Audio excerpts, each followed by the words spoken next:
everyone, and welcome to my channel. My name is Oluwadara Salt, and in today's video we are going to be continuing with the topic how to position yourself for greatness.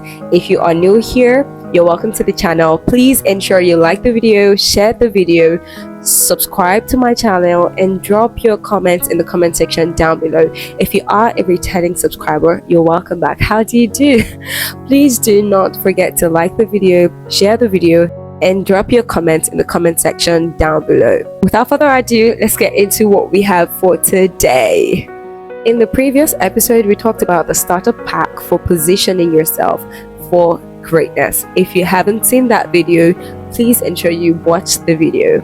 Before you continue with this, or maybe after you watch it, this video is only a continuation of what we started in that video. Our first point for today's video, which is going to be the fifth point, I believe, for positioning yourself for greatness, is be hungry for knowledge. Be inquisitive. This is very essential. When David was sent to take food to his brothers at the battlefield, when he got there, he noticed that no one was fighting and there was a person standing in front and he was making a scene. David really wanted to know. The Bible says that people were already talking about the thing that Saul had said about whoever was able to take down Goliath. However, David did not go with the rumors. He really wanted to know, so he made inquiries by asking people who were there to know what was going on, and when he asked them, he got his answer. So he really wanted to know. He really wanted to know what was going on in his environment. Mind you, when he asked the question, his brothers were there and they rebuked him. What are you doing here? Why did you leave the sheep? Meaning that when you are hungry for knowledge, or you are trying to develop yourself, or you are trying to invest in yourself, you will definitely have obstacles, challenges, things that will make you feel like you're not doing the right thing, or people that may even discourage you. But don't stop at anything. So what is that field that you want to go into? What is that industry that you really desire to be the top in? What's that industry that you've been looking at, you've been eyeing? What is that position that you've been eyeing? What is that field of interest that you really desire? Make inquiries, feed yourself with knowledge concerning things that are going on within that industry or within that space. If you want to be a top tech person, for example, fill your minds with information about the trends in tech, all right? So you want to ensure that you are up to date with the trends that are going on in your industry or in your field of interest. The second thing is sharpen your skills. If you want to grow in a particular field, if there is something that you want to do, don't be like that lady that came for the audition without sharpening her skills. All right, sharpen your skills, develop yourself. Don't think you know it all. And that is why it is important for you to actually fill yourself with information and trends that are going on in the sphere of influence that you want to be in. You want to be courage, you want to know what is going on. So when you sharpen your skills in the direction of the trends, you are informed. Now you know where you are lacking. Now you know what you need to work on. David was not just a shepherd boy, he was a slinger, a professional slinger. Slingers are usually warriors. They go for war. If back then they had to go to war, you would see slingers going to war with them. Slingers were trained from childhood, and this guy had built himself. There are several places in the Bible where whenever they had to go for war, they had to go with slingers. So he was a professional slinger. The next one is keep a record of your achievements. Have a portfolio. Have a track record. When David stood before Saul, he was able to tell him, I have killed the lion and the bear so I can face Goliath. All right. He showed him his portfolio. Have a portfolio. What have you done? it would be difficult for me as a person to trust you with something if I have never seen you do anything like that before, or if I doubt that you can do it. But if I see a track record of you doing something similar, I see the things that you've done, I will be able to say, oh, he's done well in the past, he's done this in the past, he's done that in the past. So I think I'm going to be able to trust him with this. Okay, so have a record, have a portfolio, keep a record of all of the things that you're doing, record it, write it down, take note of it. All right, have a portfolio. Now the next one after that, which is going to be the fourth one, is be confident. Be confident. When David was making inquiries about what was going on in the field, his brothers tried to shun him, but he was able to stand his ground. And apart from that, he confidently went to meet Saul to say, I can take down this guy. I heard this is what is going to be done to the person who takes this guy down. I'm going to take him down. All right. So be confident. Build your confidence. It is important. You cannot afford to have a low self-esteem. You cannot afford to not be confident. Confident in yourself. Okay. So be confident. That's the other thing that you need to know. The next point for this video is stand for what is right. Have a passion for justice. Have a passion for righteousness.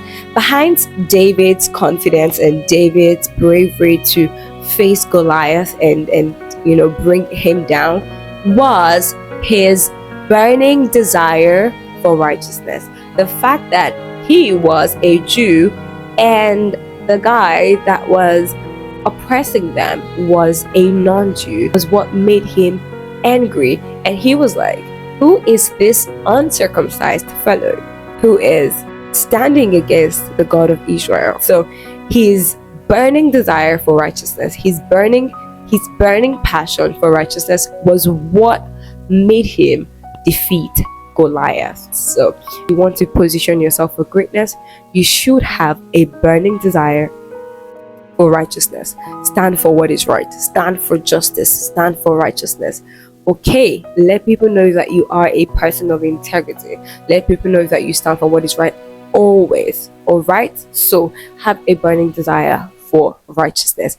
And that will lead us to the next point, which is be self-aware.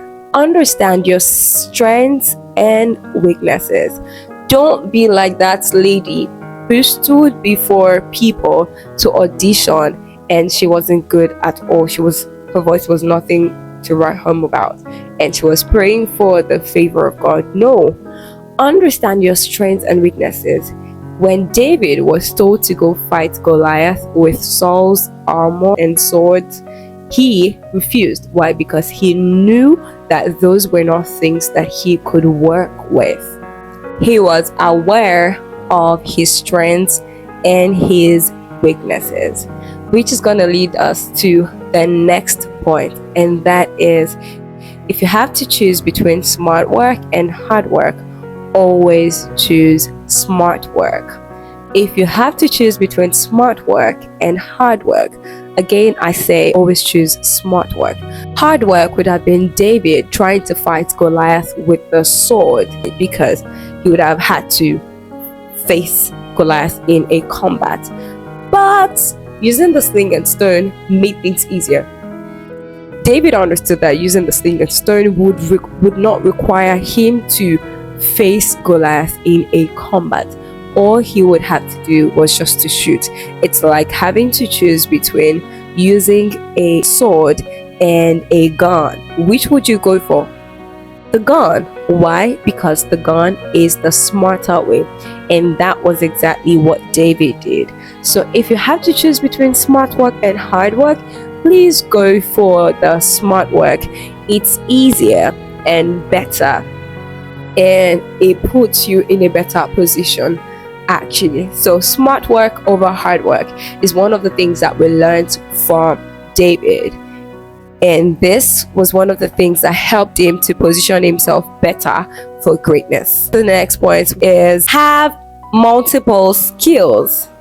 I know several people have said things like, oh, don't be a jack of all trade, master of none, and they stop there. You know, the adage actually says jack of all trades, master of none is better than master of one. Yeah, so my dear, if you can have multiple skills, please get them. David was a professional slinger. He was a shepherd. He was a hunter. What do you mean hunter? Yes, he hunted down the lion and the bear.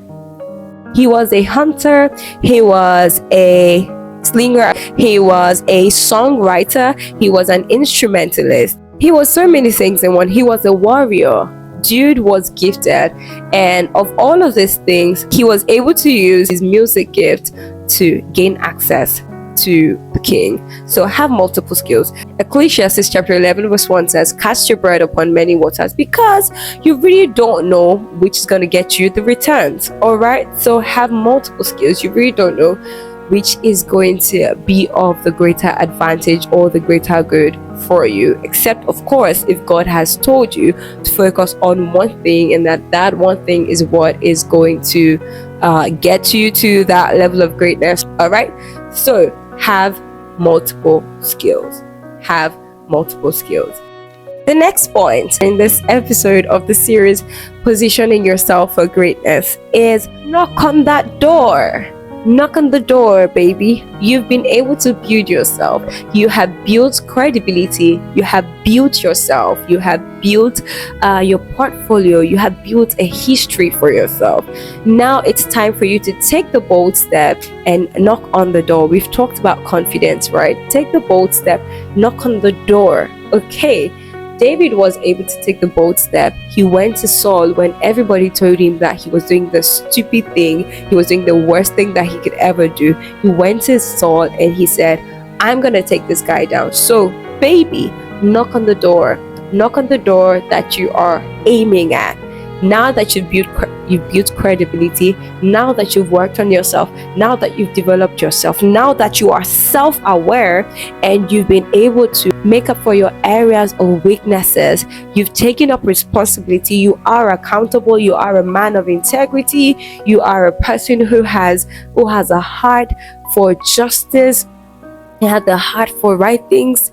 My dear, knock on the door. Knock on that door. Okay, take the bold step. And the last but not the least, which is also the first and the last of everything, is pray. Have a good relationship with God. Let God lead you. Let God guide you. Let God lead you. Pray through everything. Before you start, pray. While you are on it, pray. After everything, pray. You need prayer to survive. You need to have a good relationship with God to survive. This is one thing that we see in the life of David. One thing that was able to separate him was the Spirit of God that was upon him. David had been a slinger and he had all the skills before he was anointed. But guess what? The moment he was anointed by Samuel, things literally turned around for him. In the same way, if you have a relationship with God, you may have toiled all night like Peter. You know what to do. You have all the skills. You have all the qualifications. But you've been toiling all night, throwing the nets to the correct side, that's the left side, at night, and you're getting nothing. You get nothing from your toil. But if Jesus comes the next morning and he tells you to throw your net to the right side, you're going to throw it to the right side and you will catch plenty of fish such that your net will rip apart. I'm speaking in parables, but what I'm trying to let you know is that if you walk with God, your journey will be smoother. All of the things that we've talked about today or in the course of this video are things that can work better and faster if you go with God. Listen, if you try on your own, you'll make progress. But if you go with God, you have a better advantage. Thank you so much for staying tuned till this very moment. If this video blessed you, please ensure you like the video, share the video, drop your comments in the comment section down below. And if you haven't subscribed to my channel, please ensure you subscribe to the channel. Thank you so much and have a blessed time. Bye.